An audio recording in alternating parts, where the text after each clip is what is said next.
Hi, everyone. You are listening to Radio Cherry Bomb, and I'm your host, Kerry Diamond, coming to you from Newsstand Studios at Rockefeller Center in the heart of New York City.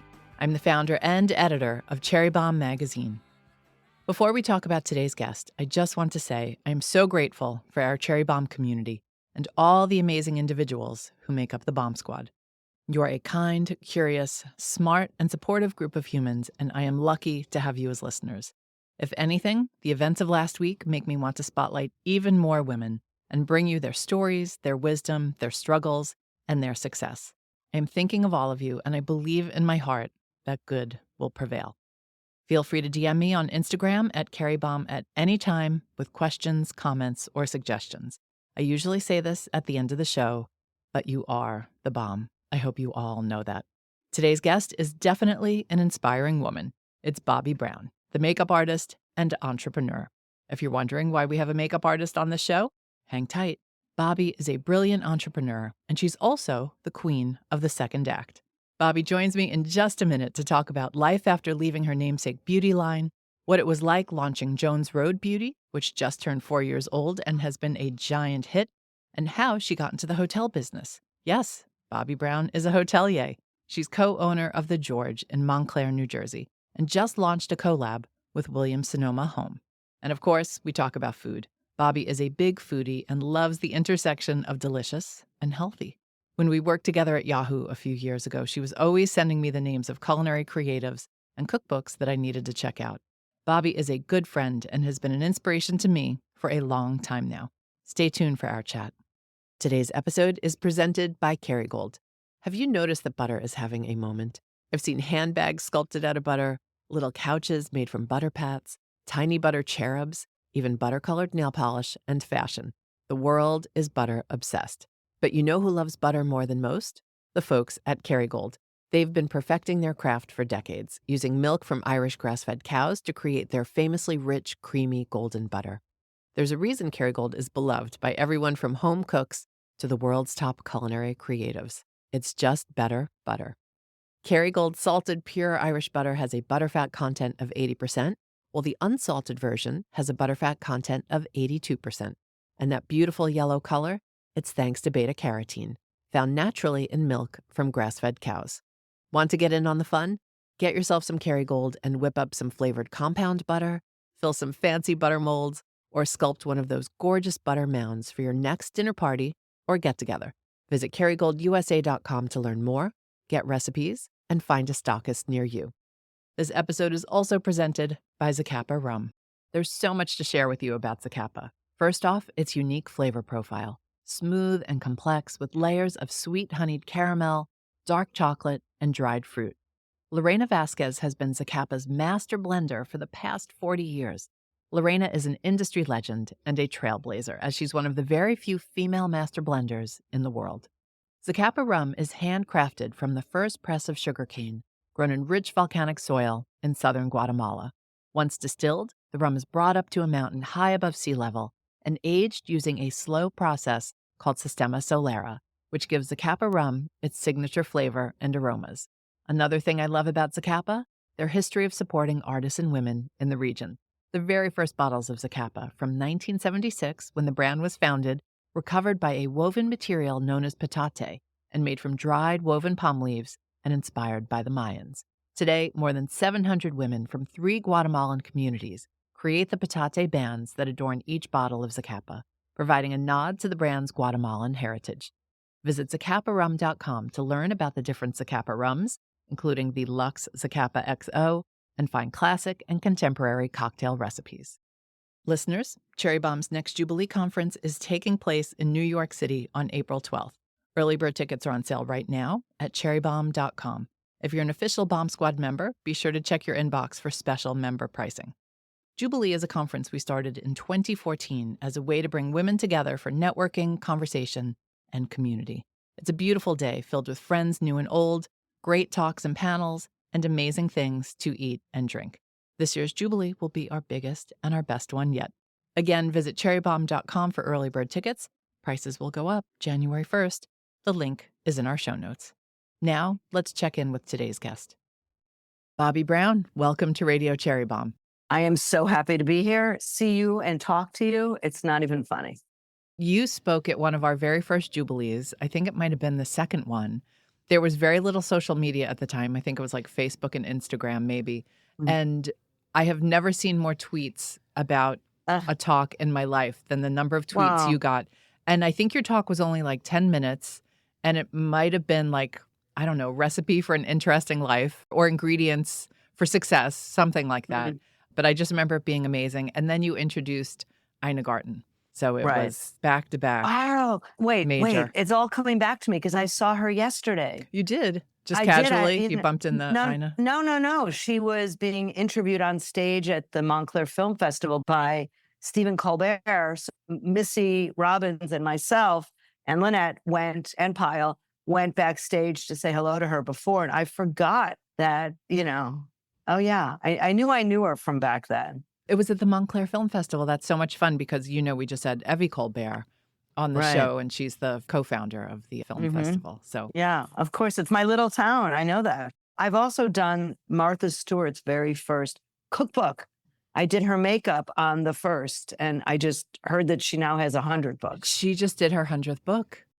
All right. So you spoke at Jubilee. You and I have had a relationship forever. I met you back when I worked at Women's Wear Daily, when I was a beauty news Mm. reporter. We've stayed in touch over the years. I'm a super fan of your products and of what you're doing now.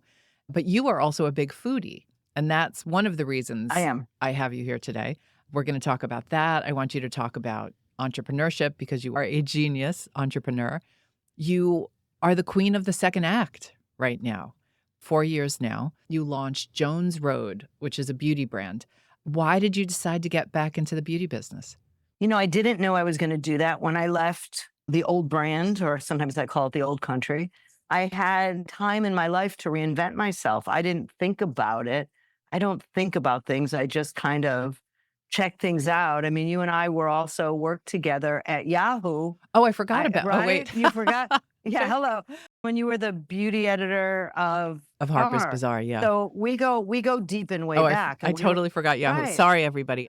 When Marissa Meyer took over Yahoo, she hired Bobbi to be the editor-in-chief of Yahoo Beauty and hired me to be the editor-in-chief of Yahoo Food. Right, and I don't know how to type, and I took the job because my kids would say, "What?" Yeah, I took the job because I wanted to learn, and it's Yeah, sometimes the best way to learn is when people are paying you to learn. right, And I learned a ton right, because nothing got more traffic back then than the Yahoo homepage. And it was a right. fascinating lesson in what to do, what not to do.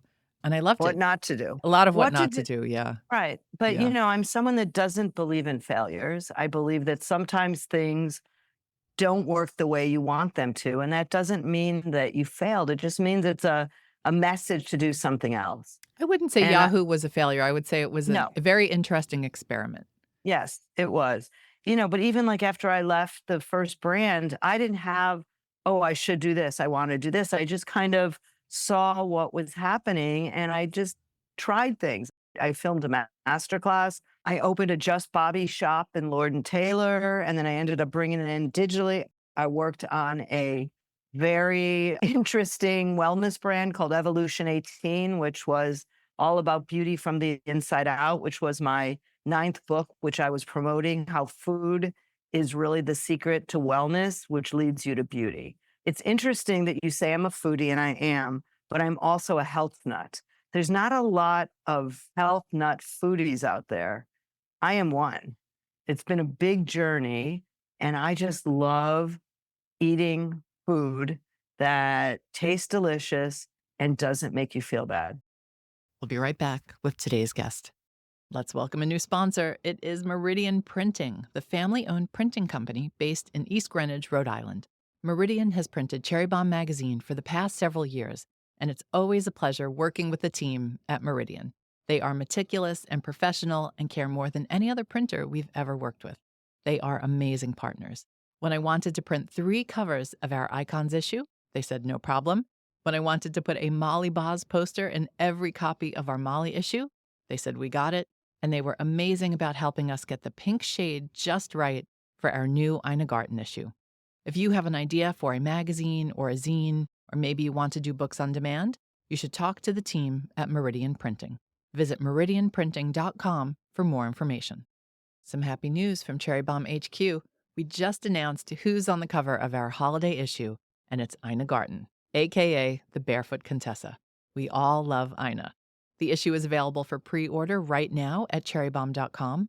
And of course, you can also subscribe. The link is in our show notes. This issue of our print magazine is a fun one. There's the special Ina section with essays that will make you laugh and cry, a holiday recipe sampler with more than a dozen recipes that will perk up any party, and our first ever horoscopes. Subscribe or pre-order by November 15th to be the first to receive this issue. You can also pick up a copy later this month at your favorite bookstore or culinary shop. When you were running Yahoo Beauty, you were always telling me about food. We didn't call them content creators back then or Right. influencers, but you were always telling me about interesting women who had cookbooks, who were doing cool things on social media. And yes, that's another reason why we have you here, because you've always had your eye on that. And you're one of the few people in beauty who talks about beauty inside out instead of the industry has always been very focused on outside. Yeah. And I honestly think my healthy eating has done well for me because I'm 67 years old. I don't feel it. I don't think I look it. I know I don't act it. And, I don't know what you're supposed to look like when you're in your 60s, and I don't have a clue what I'm going to look like in my 70s.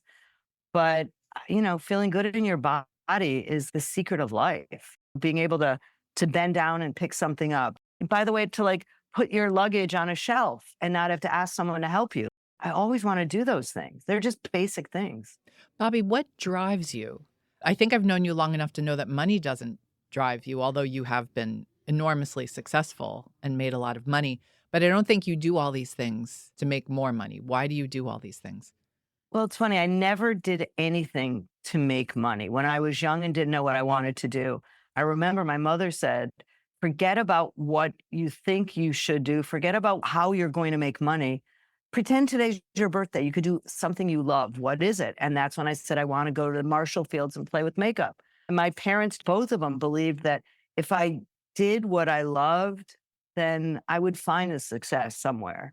They also knew there was no way I could become either a secretary or an accountant or anything like that. So luckily, I got to follow my path, which was having no path at all. And even when you started as a makeup artist, there really weren't any examples of people who had their own lines, who were crushing it, who just were changing the world with these products. There were a handful of people who had their own beauty lines. They weren't makeup artists. Makeup artist brands weren't really a thing. I think MAC had been around for a few years. But you started very modestly. You decided, was it 7 lipsticks? One. Oh, I made one. So I started with one. I met a chemist and I told him that I hated lipstick. And I told him what I wanted in a lipstick. And he said, I could make it for you. So he made me this lipstick that was the color of lips that I wish I had. I called it brown. I probably should have called it nude, but I called it brown. And then I started thinking about all the different women who I would work with and different color lips. And I started making lipstick to match those lips. And then I had 10. And I sold them out of my house for many years until I met someone at a party. I asked her what she did, and she told me she was a cosmetics buyer for Bergdorf. And that's how I launched at Bergdorf. Wait, I didn't know you were selling them out of your house. Yeah. So I was an indie beauty person way before there was a term. Yes, I would sell them out of my house. My husband would mail them. They were literally these black cases that looked like Chanel, that we were able to buy out of a catalog. We didn't have boxes. We put them in manila envelopes with a little piece of paper with the ingredients. Who knew that they were, whatever, sustainable, whatever all those terms were. And they were successful. And then someone named Leslie Seymour, who was an editor at Glamour, said, can I write about them? Why would you want to write about them? I mean, I guess that's called PR. And that kind of started blowing up this little teeny company. And when you got into Bergdorf Goodman, you did not have a plan. I did not have a plan, nor was I someone that shopped at Bergdorf Goodman. So I didn't have a plan and they didn't have room for us. They put us on a table. It was quite successful. And then they asked for more products. So we came out with, lip liners and whatever else. And they had no room for us. So they said, well, we could put you in the purse department next door And they gave us a counter in the middle of the fancy handbag department, which was like brilliant because it kept us looking special and not part of the big beauty hall room. It wasn't a plan, Carrie. There was no strategy. It was like, you want to be here or not? Wow. At what point did you say, okay, we need a strategy, we need a plan here?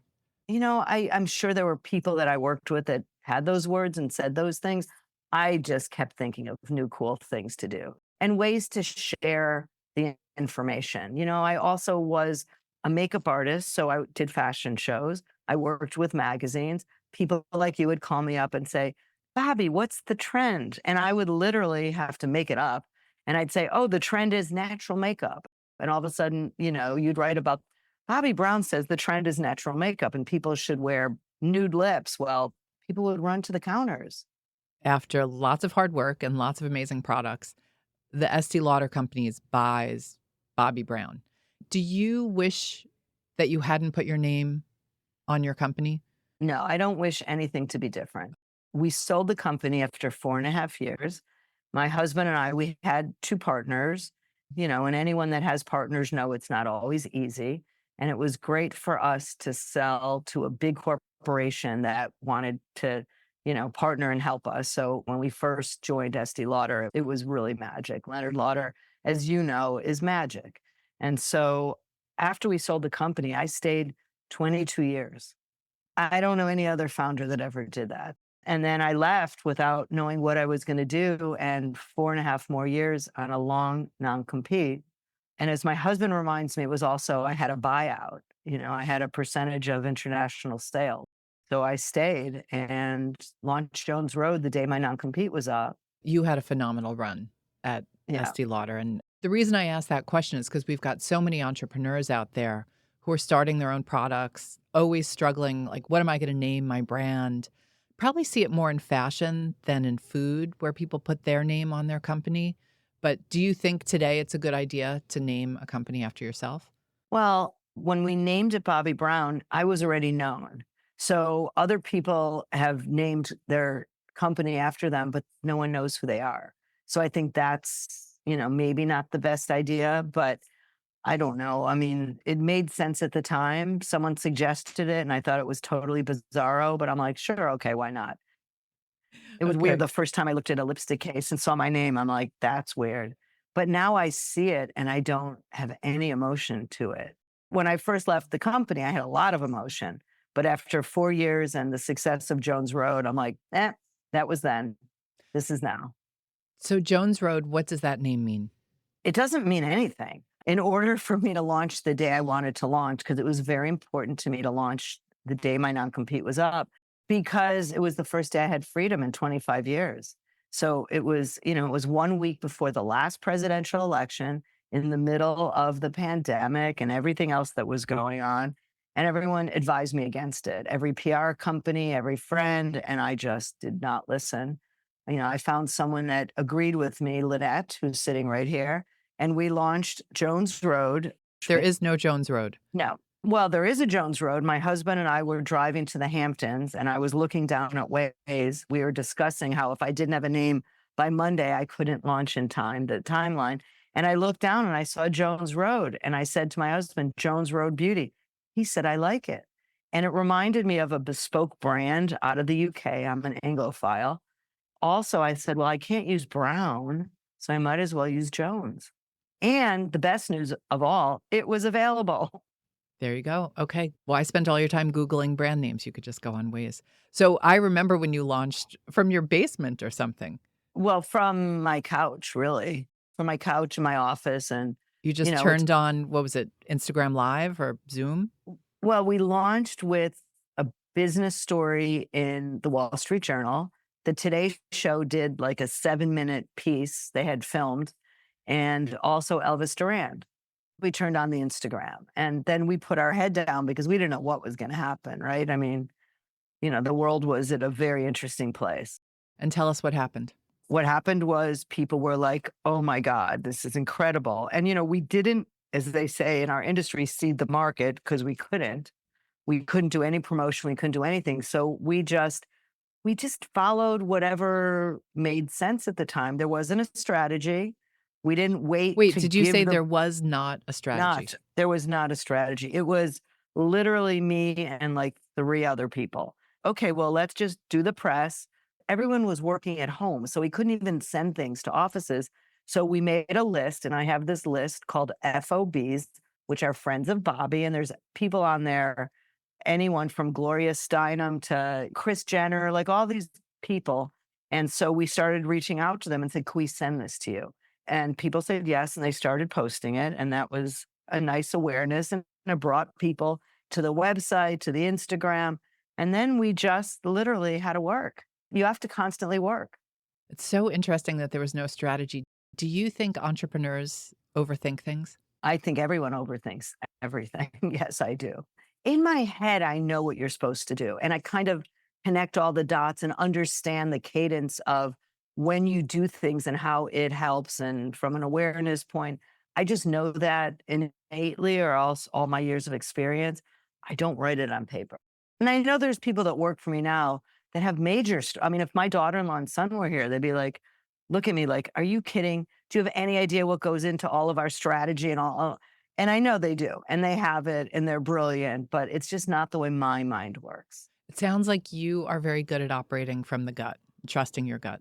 I am, and it doesn't always work out, and sometimes I have to backpedal. And you know what? Every once in a while, you have to take down a post because you're like, all right, something wasn't right about that. Then you throw something up, and you look, and I'm very competitive with myself.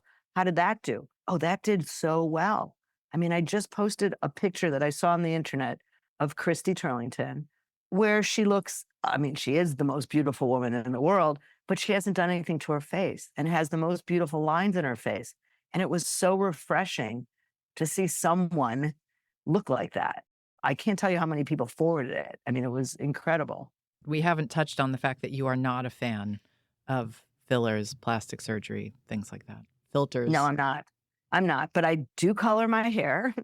I'm 100% gray, and I do always make sure I'm in good lighting and try to find good angles. So it's not like I don't care. I just like to look really good in an authentic way. Okay, back to the strategy thing. Were there things that you did either when you started Bobbi Brown or during your time, when the company was part of Estee Lauder, that you thought, I'm going to do things differently at Jones Road? Well, there's certainly when I started Jones Road, I knew what my experience of what I learned how to do. And I also, important like Yahoo, I knew what not to do.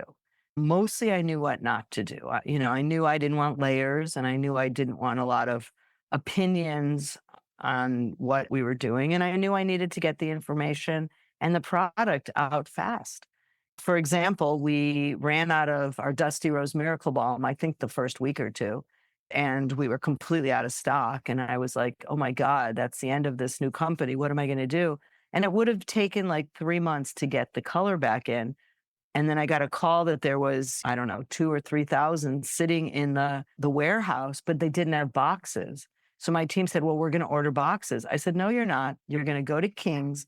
You're going to buy white sandwich bags and go to Staples next door and get pink neon tape.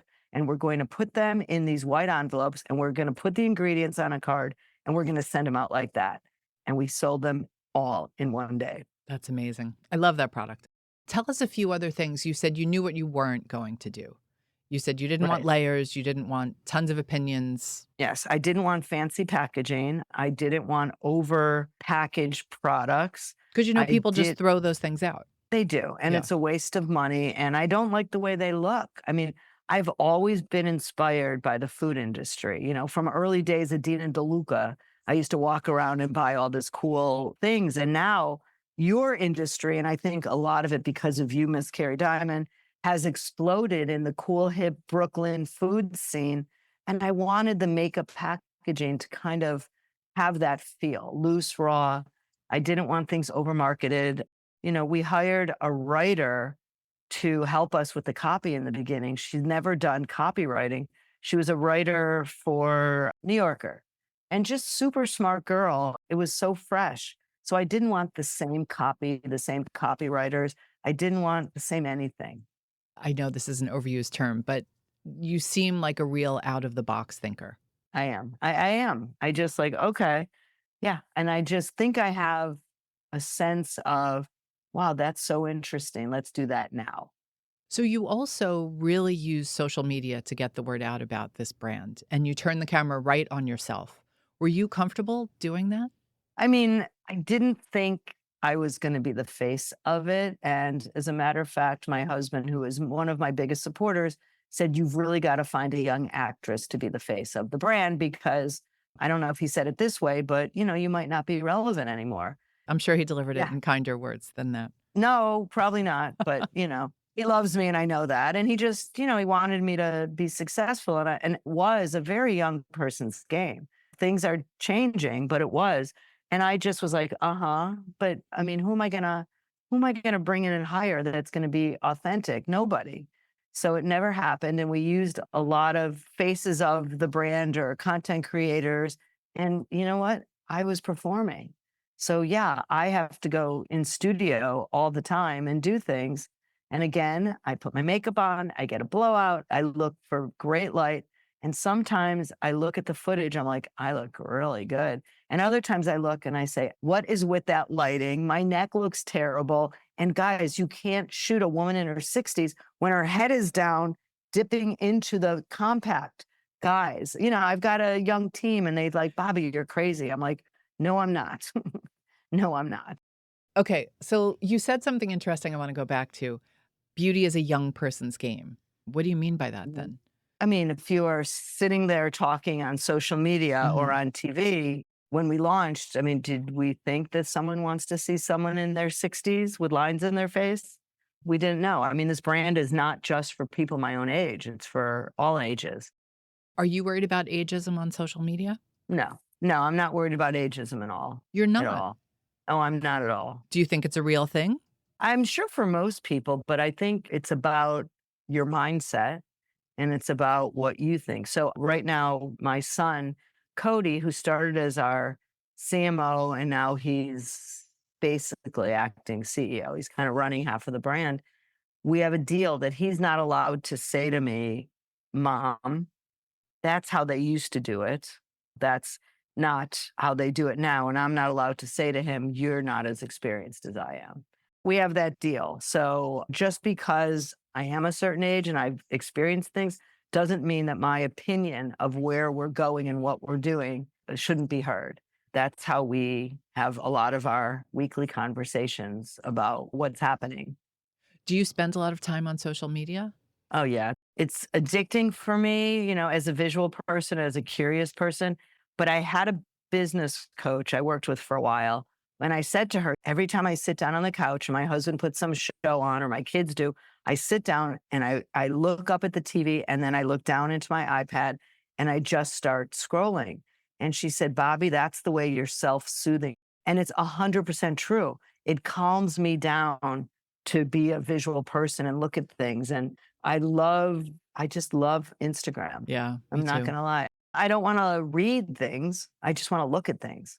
I don't want to keep harping on the age thing, but do you feel like you see lots of different ages on Instagram? I do. You do? Yeah, I do. Okay. Yeah, I mean, look, it's mostly a young person's thing, but no, I guess because the ones that I like and engage with, they're sent to me. I love to dance.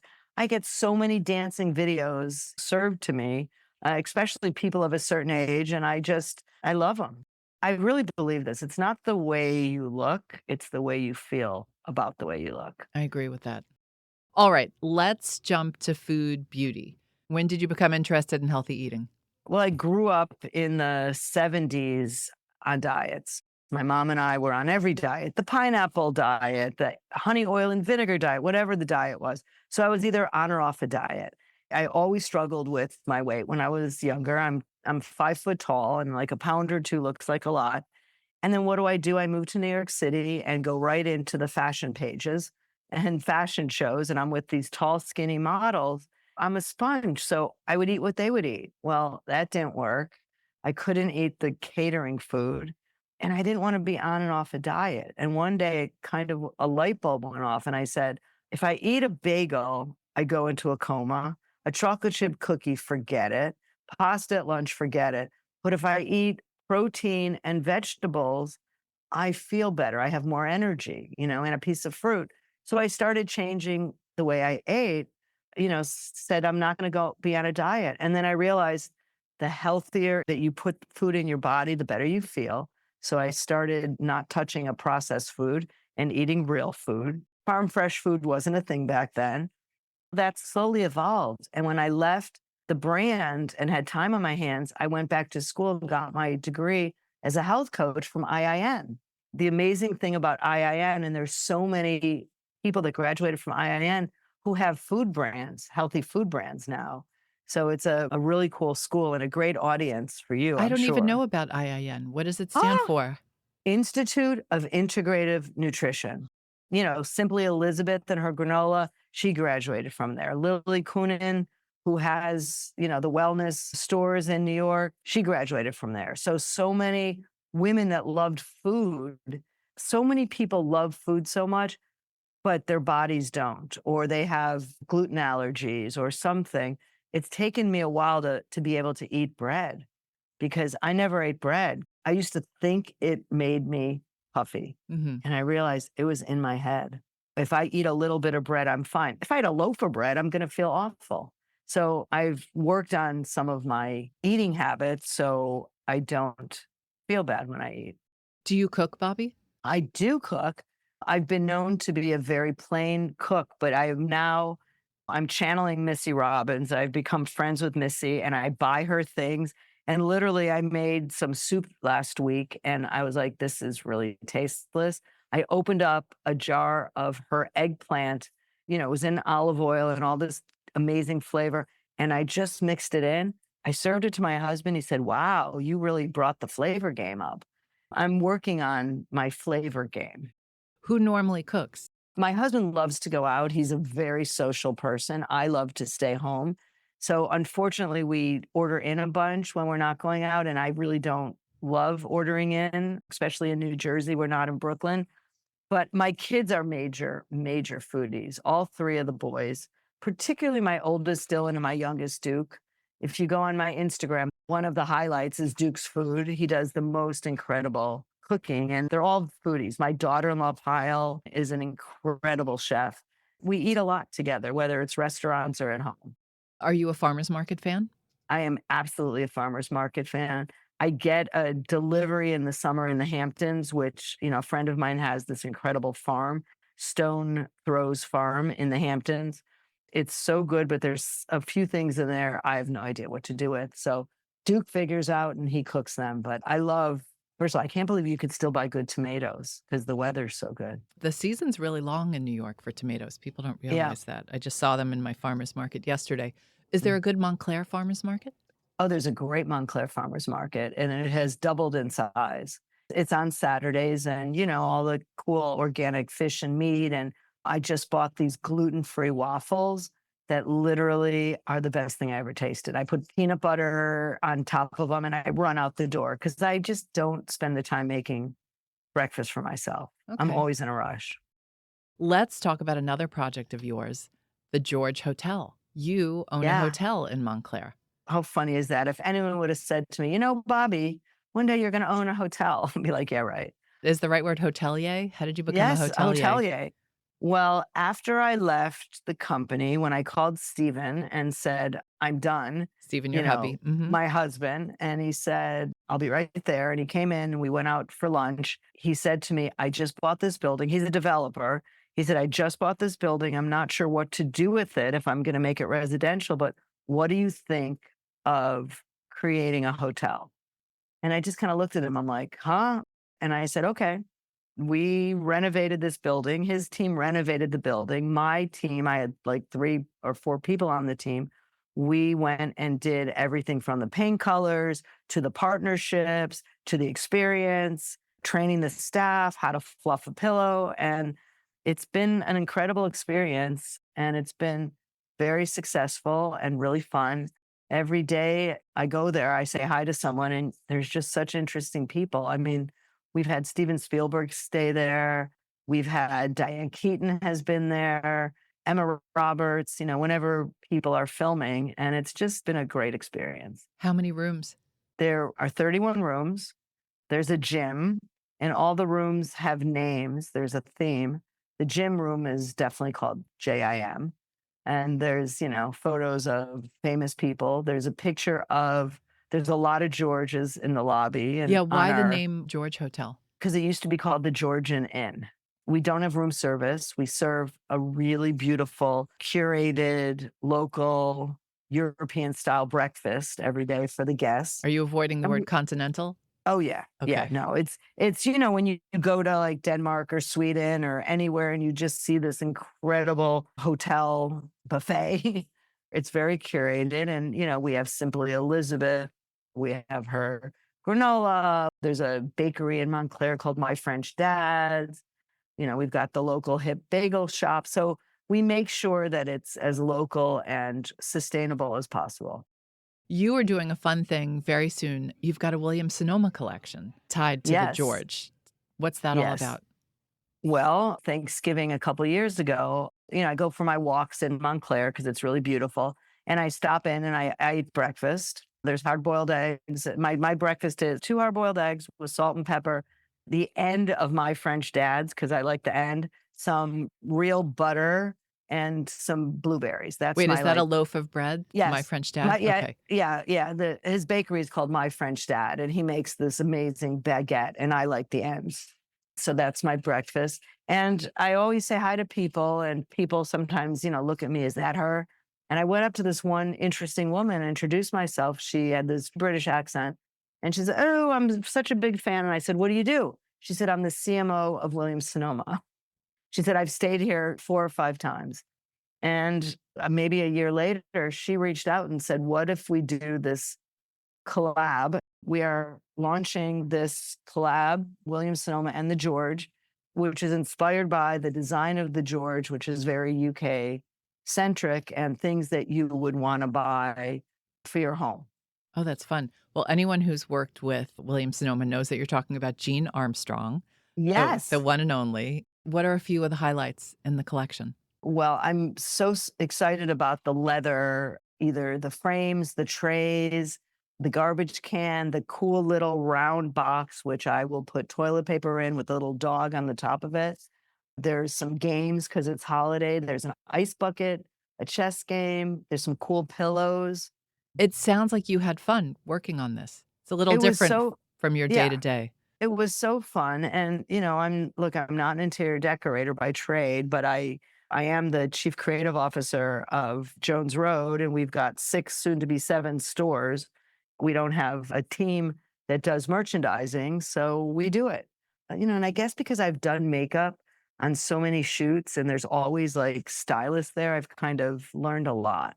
Are you also writing a memoir? I am. I am. Wait, you Which just covered your face. I keep saying, well, it's not really a memoir. So it's not a tell all. I've taken out all those stories that I don't need to tell unless you come and, have a tequila with me. I'll tell you all of them. But, I don't need them in the book. But I'm really writing this book that's kind of weaving all these different things together that is helping me figure out why I am the way I am and where it came from. And hopefully when people read it, it'll give them like, oh, that's so simple. I never thought of that. When do you think the book will come out? I know when the book comes out. It's going to come out in September of 25 with our 5-year anniversary of Jones Road. All right, Bobbi, we're going to do a speed round. What beverage do you start your morning with? Athletic Greens. Really? I do. I swear by it. I do it right before my double espresso. Why athletic greens? The best tasting. I told them they should do a campaign that says it doesn't taste that bad.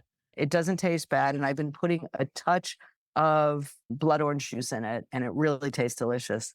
Okay, and you feel like it works. Oh my God, it alkalizes my body and it gives me energy. Yeah, I do swear that it works. And I Okay. am not paid by them. And then espresso. Doubled an espresso because I'm very lazy, even though I have a beautiful machine there that I'm not using because I'm just too lazy. I put organic half and half in it. What is always in your fridge? Pellegrino, always berries, organic berries, always full fat Greek yogurt and cottage cheese. It's the only thing I really eat that's not organic because I love the Breakstone, the red one. It's unsalted, there's no fat in it, and there's something sour in it, and I have it on toast in the Oh morning. my God, Breakstone. What is your favorite snack food?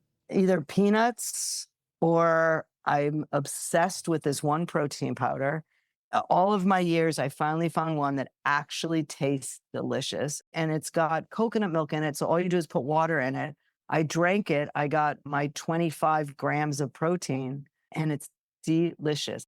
Flavo City. I have the chocolate banana and I have the strawberry, and it tastes like ice cream. I've tried every protein powder. And what do It's you mix delicious. it with?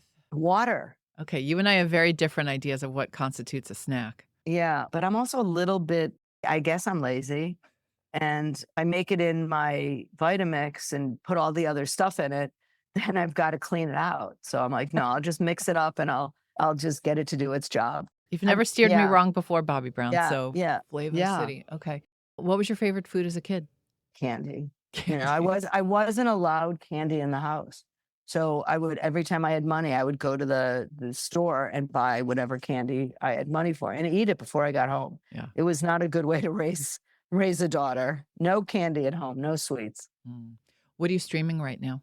We are watching the Kristen Bell. She's dating a rabbi. I forget the name of it. What's it called again? Nobody Wants This? Yes, Yeah. exactly. What's on your travel list? Where do you want to go next? I'm going to Chicago the week after next to do a pop-up at our store there and a speech. And I'm excited because I stay at the Soho House, and that's my favorite hotel, except the Amman, which I stayed for the first time when I went to Greece with my husband. And we're deciding if we're going to go to London for the holidays or Miami or Okay. Telluride. Knowing my husband, we're probably going to go from London to Miami to Telluride. That's a lot. It's a lot. Yeah. Nothing's a lot for him, and everything's a lot for me. Who are your mentors? I know Leonard Lauder's been a mentor to you Yeah. over the years. Who else? Yes. I mean, honestly, my biggest mentor is my husband. He's been the most, incredibly helpful. And Mickey Drexler has always been a mentor to me. I guess I could say Gloria Steinem. But it's crazy that I call her a friend. I know it's crazy. That's amazing. What have you learned from Gloria? I learned from Gloria so many things, I mean, besides my incredible admiration for everything that she's done for us. I've just learned about how to be really humble, to really not dwell on what you've done and what people think about you, and to just be a good, kind, curious person. All right, Bobbi, last question. If you had to be trapped on a desert island with one food celebrity, who would it be Mhm. and why? Wow, that is a really hard one to say. And I would say Jeffrey Zakarian, because he's a great chef. He's also in phenomenal shape, and he could train me in between feeding me. You're a very practical person. I am. Or Stanley Tucci. I love Stanley Tucci. That would be fun. Yes. Yeah. Yes. Well, Bobbi, you have been a mentor to me. I have learned so Aw. much from you over the years and really just admire your entire career. When I think about all the people who helped shape Cherry Bomb over the years, because I got to observe them, you're definitely one of those folks. Thank you so much. I adore you, and I'm proud of you. Thank you. That's it for today's show. I would love for you to subscribe to Radio Cherry Bomb on Apple Podcasts or Spotify and leave a rating and a review. Anyone you want to hear on an upcoming episode? Let me know. Our theme song is by the band Tra La La. Joseph Hazen is the studio engineer for Newsstand Studios. Our producers are Catherine Baker and Jenna Sadu, and our editorial coordinator is Sophie Kais. Thanks for listening, everybody. You're the bomb.